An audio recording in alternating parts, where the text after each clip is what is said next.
No, we won't get...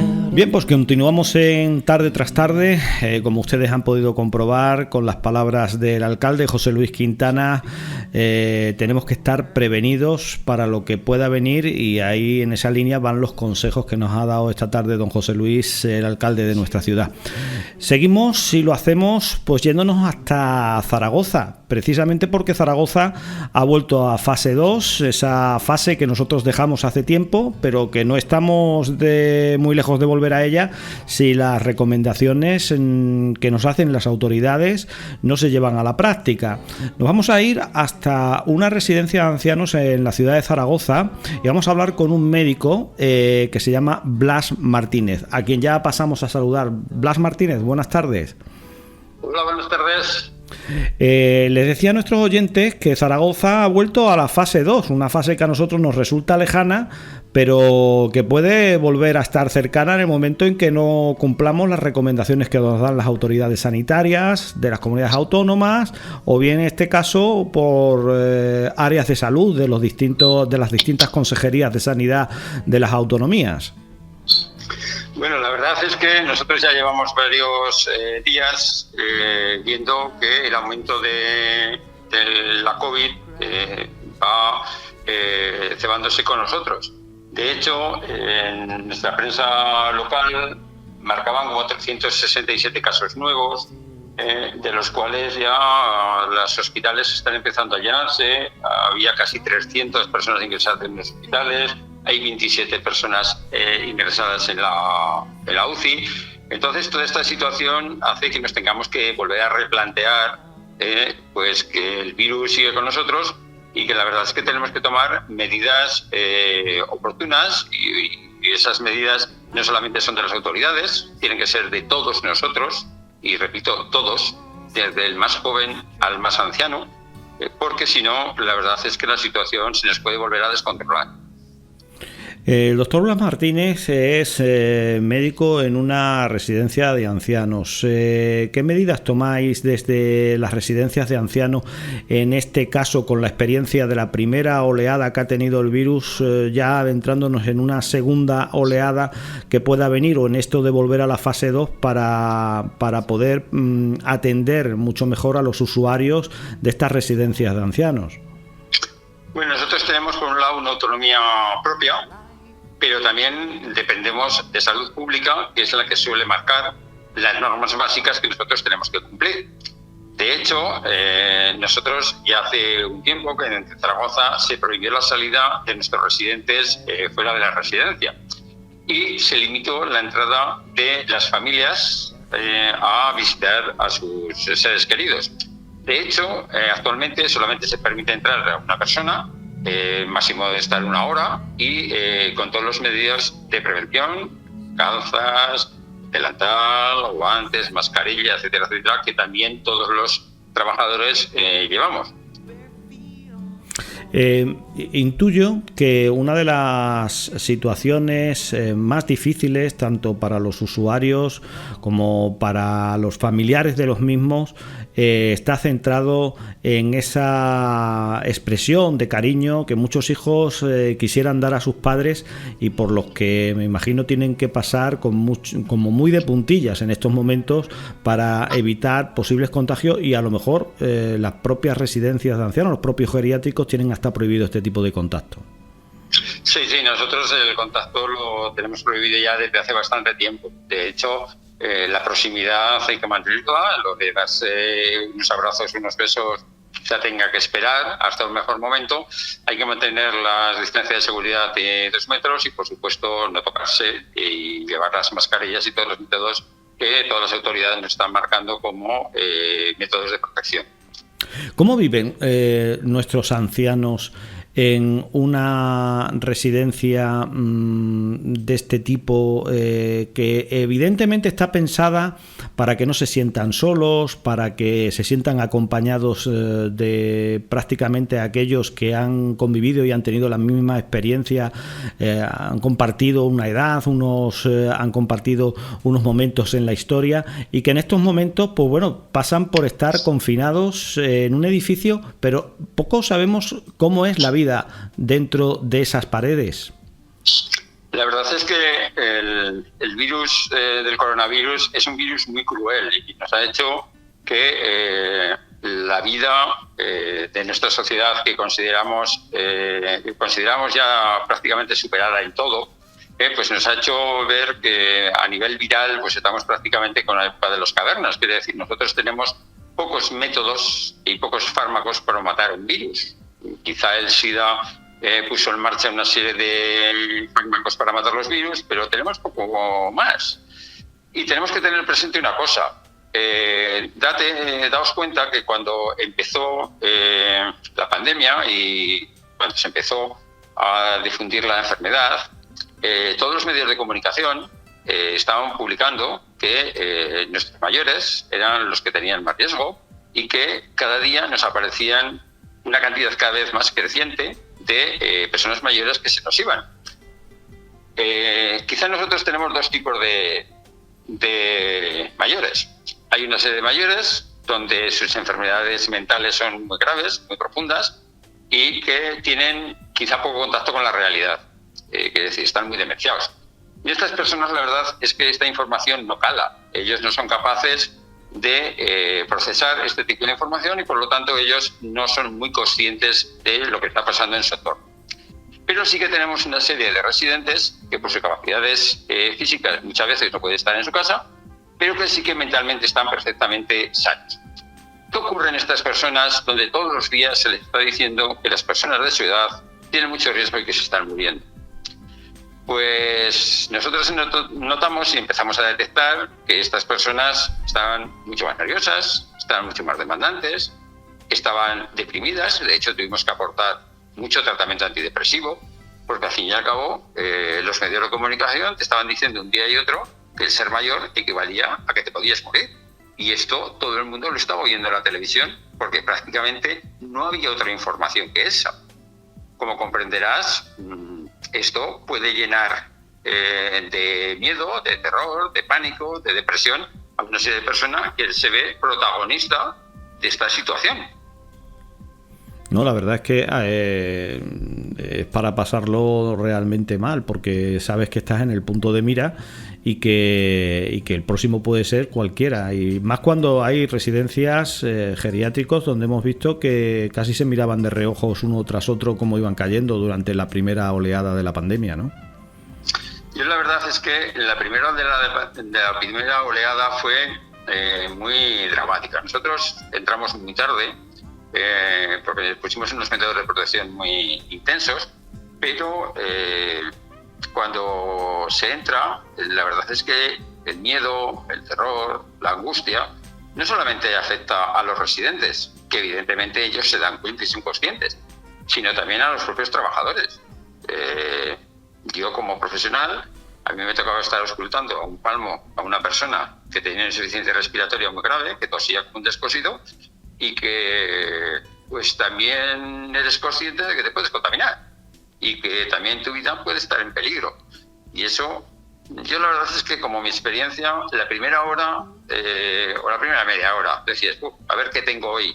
Pero una vez que te has puesto el traje y empiezas en la dinámica, la verdad es que la vorágine y el trabajo te absorbe de tal forma que se te va el miedo y se te va la situación de preocupación. Es decir, tú haces las cosas como crees que se deben hacer, que te pones los métodos de protección que nosotros los tuvimos y que los empleas adecuadamente, y bueno, pues vas pasando de uno a otro y haciendo lo que realmente se puede, que desgraciadamente no siempre es mucho. Aparte de estar confinados los usuarios de estas residencias en el edificio en general, después podemos decir que ellos están también confinados en sus habitaciones, es decir, es un trauma por partida doble, porque en principio es que no puedes ni siquiera comunicarte prácticamente con las personas con las que conviven. Cuando nosotros estuvimos aquí y en la mayoría de las residencias, porque al fin y al cabo fue una orden gubernamental, tuvimos en la residencia de los COVID, los enfermos no podían salir de su habitación y las personas que no estaban enfermas pero podían estar y con riesgo de contaminación tampoco podían salir de su habitación. Quiere decir, todos los pacientes estaban en habitaciones dobles o simples, sin salir de la habitación, con la puerta cerrada y recibiendo las visitas que podíamos, que por supuesto no eran las que nosotros desearíamos, porque en aquel momento el trabajo era tremendo. Date cuenta que compañeros nuestros cogieron el COVID, tuvieron que coger la baja, personas que tuvimos contaminación y contacto con ellos nos tuvimos que estar 14 días en casa, y entonces el número de trabajadores iba disminuyendo, con lo cual había que ir multiplicando el trabajo, y no siempre las direcciones podían encontrar personal para poder trabajar. Estás contratando a una persona que sabe que donde va a trabajar hay un riesgo y no todo el mundo está dispuesto a asumir ese riesgo. ¿Cómo han vivido los familiares vuestros, de los trabajadores de los geriátricos, han vivido estos momentos? Y me imagino que se vivieron en la primera oleada y ahora toca fase 2 y bueno, quizás con una cierta tranquilidad, pero ¿cómo han vivido los familiares de los trabajadores de las residencias estos duros y difíciles momentos? Pues yo entiendo que los trabajadores de los familiares de los residentes lo vivieron mal. Al fin y al cabo ellos tenían miedo porque sus familiares pudiesen morir porque se podían contaminar.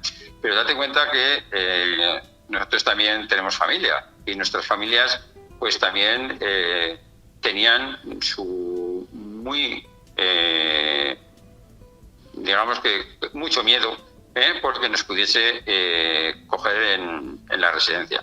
Pero esto no conlleva que no entendamos su miedo.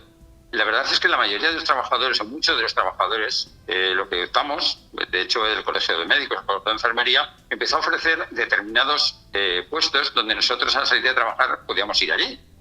De hecho, yo opté por irme de mi casa y ir a un centro donde el grado de contaminación que podía llevar hacia mi familia pues fuese cero. Date cuenta que al fin y al cabo nuestros seres queridos pues también estaban expuestos, igual que nosotros, a una posible enfermedad, y por lo tanto nosotros y la mayoría fuimos bastante conscientes de apartarnos de nuestra casa para intentar pues de alguna forma proteger lo más posible a nuestros seres queridos. ¿Hoy se diagnostica un COVID-19 más fácilmente que lo que se hacía al principio de la pandemia? Mira, yo los primeros COVID, tú lo habías leído por la prensa, lo habías leído en el Colegio de Médicos, pero yo la verdad es que todo lo que se nos dijo al principio, de que la gente empezaba a toser, de que tenía síntomas gripales y que tenía fiebre, nosotros hemos visto, y al menos en mi experiencia que he visto unos cuantos, estos síntomas no siempre se dan. Nosotros hemos tenido residentes que los hemos mandado al hospital muy graves y no tenían fiebre.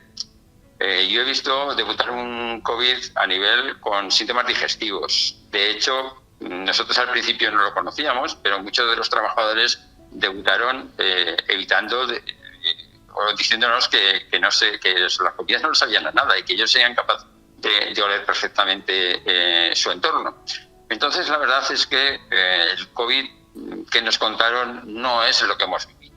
Es decir, ahora ya las sintomatologías están mucho más claras, pero vamos a llegar a una época de verano. Pero date cuenta que esto va a seguir, porque evidentemente todo tiene pinta de que siga. Cuando esto llegue al otoño-invierno, que se junte y se cruce con la gripe, pues quizá el diagnóstico va a ser mucho más complicado.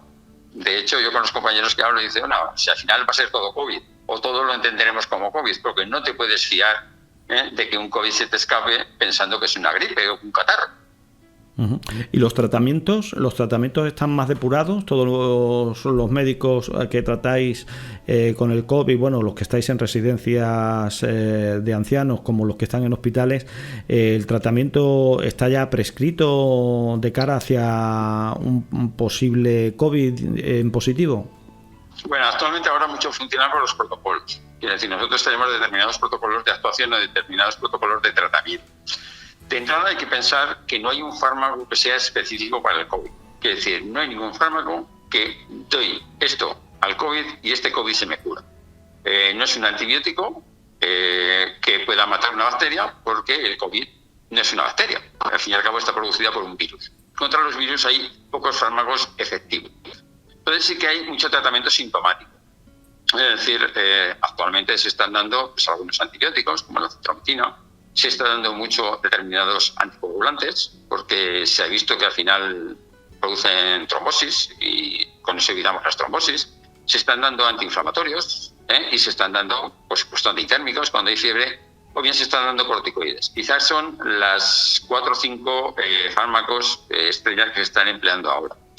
De hecho, ahora el COVID está afectando más a personas cada vez más jóvenes, con lo cual su sintomatología no es tan florida, quiere decir, la sintomatología es mucho más suave, quiere decir, estamos hablando de que hay cada vez más asintomáticos y gente con síntomas leves.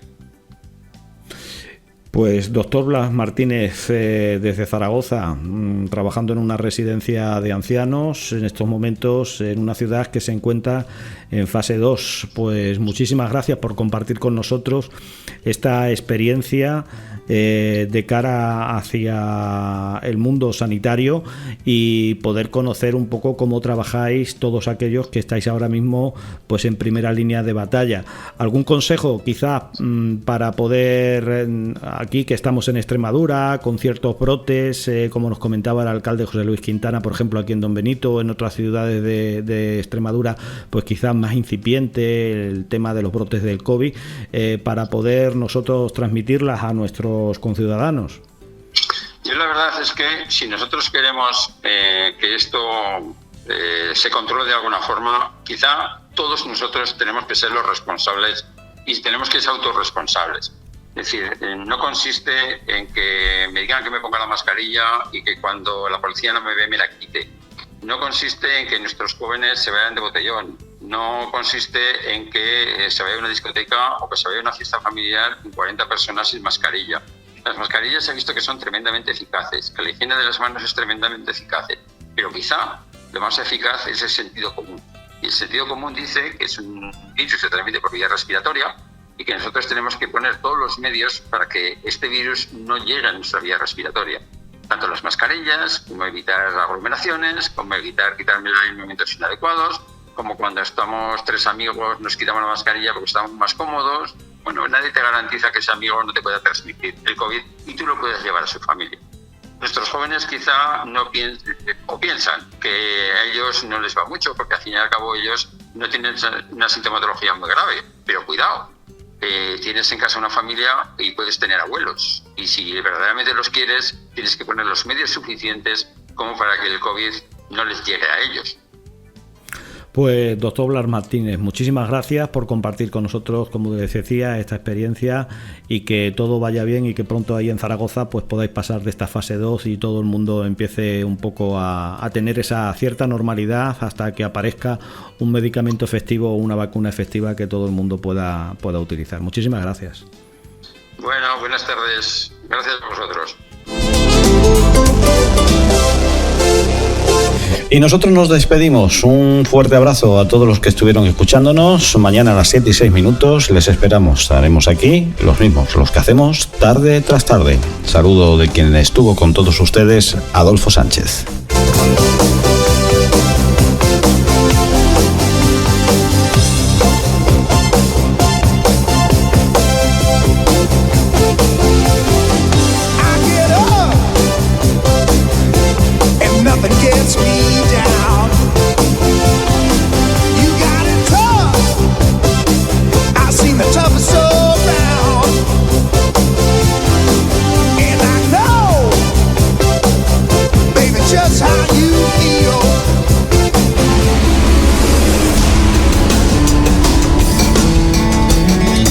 Comienza En Casa de Herrero con Luis Herrero.